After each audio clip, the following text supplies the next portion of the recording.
in Marlborough, Massachusetts, so Central Mass. I teach all Algebra 1 to 9th graders, and my school has access to, right now, 3 3D printers. So of course we're encouraged to use them.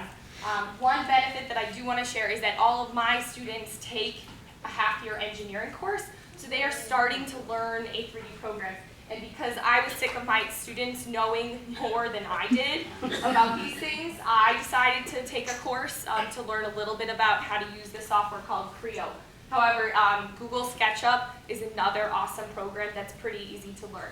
So here I was thinking, how am I going to do this in my classroom?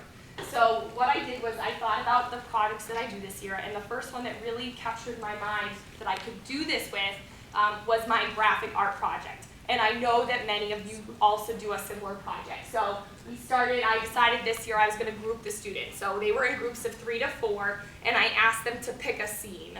So some chose football. This group just chose to do flags. But what you can kind of see is that there are 4 unique parts to each image.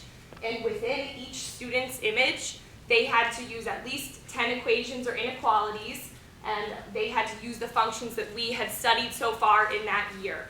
So this was kind of our culminating project. So they had to include linear, absolute value, and quadratic functions within their design. So they did this on graph paper. You can see I taped 4 sheets together. Then some groups actually cut their graph paper apart. They took it home and they found all the equations for it. Then they put those equations into Desmos and created these images. Now, because in Desmos you can't currently have more than one person working on the document at the same time, what they do have, they have a nice save as a PDF feature directly to their Google Drive. And so all my students have Google Drive accounts, so they would pick the order. So they would have one student go first, input all their equations, at least 10, but I had groups getting up to over 100 equations. They kind of took it and ran with it, and then they would notify the next partner. So they created these. So how did I make this 3D? The students then took these images and uploaded it to the software program called Creo, which was what I chose to use. So this is one student from beginning to end. So there's his Desmos. The student really loves the program.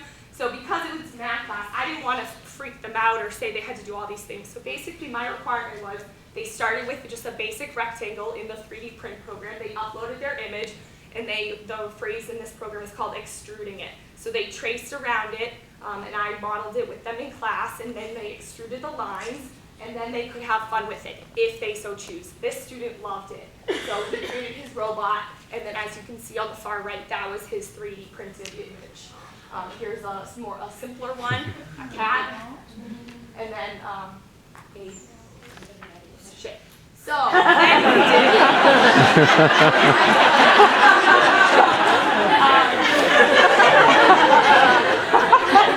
then they created these. Yeah, sorry. Okay. So this is called a three-dimensional display. And so the students, as you can see on the left, they took all their equations. Now this was a little annoying. So they were like voting for which group member was going to have to be stuck with this task. But if a group had like 100 equations in Desmos, they screenshotted like maybe 10 at a time, put it in a Google slide, and just printed it so that it kind of made a flip book of all their equations used, and there was their image. They came up with a title, they put their names on it. So this was one of my favorite ones. 3D print this. That house took probably like 13 hours to print or so. So here's a couple different ones. They got to choose anything they wanted, so they really had fun with it. Go slower. Yeah, I wrote a blog post about it, so I'll tweet out the link to that, so you can get all the pictures on that. And the nice thing about these is my room is going to look awesome next year because they can all be hung up on the walls. So pretty cool. Then, of course, I had some groups that the group kind of faltered a little bit. They couldn't get all 4 created or printed, or they didn't meet the requirements for turning it into the correct file to be printed. So I have these kind of singletons left behind. So I ordered a bunch of magnets for next year. So I'm just going to hang these ones up on my wall and keep them with papers. So this is my favorite way to 3D print because it's the only way I figured out how to do it.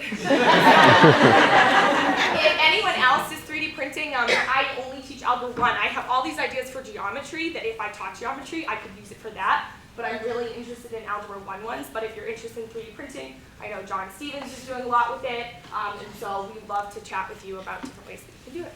So thank you very much.